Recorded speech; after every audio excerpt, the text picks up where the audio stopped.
रहीम।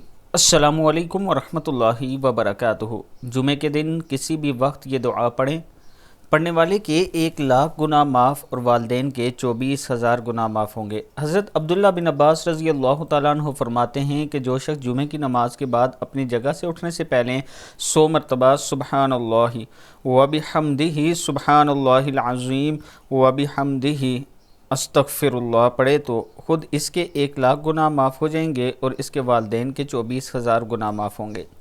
पढ़ना है सुबहानल्लाहि व बिहम्दिही सुबहानल्लाहिल अज़ीम व बिहम्दिही अस्तगफिरुल्लाह। अल्लाह ताला हम सब के वालदैन जिनके ज़िंदा हैं उन्हें सेहत और सलामती वाली ज़िंदगी अता फ़रमाए, और अल्लाह ताला से हम दुआ करते हैं कि जिन जिन के वालदैन फ़ौत हो चुके हैं अल्लाह ताला उन्हें जन्नतुल फिरदौस में जगह अता फ़रमाए।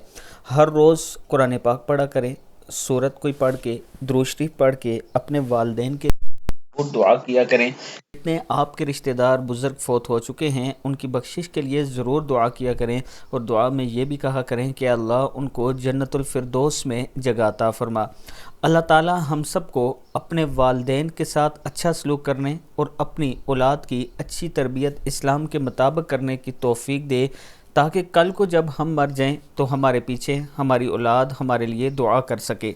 और वो तब ही कर सकती है जब हम उन्हें इस्लाम के मुताबिक अच्छी तरबियत करेंगे, उन्हें बताएंगे कि कुरान पाक पढ़ने के क्या फ़ायदे हैं, उन्हें बताएंगे कि दुआएं पढ़ने के क्या फ़ायदे हैं, उन्हें बताएंगे कि नमाज़ पढ़ने के क्या फ़ायदे हैं, तब ही वो आपके लिए दुआ कर सकते हैं। अल्लाह ताला हम सब को इस पर अमल करने की तौफ़ीक दे।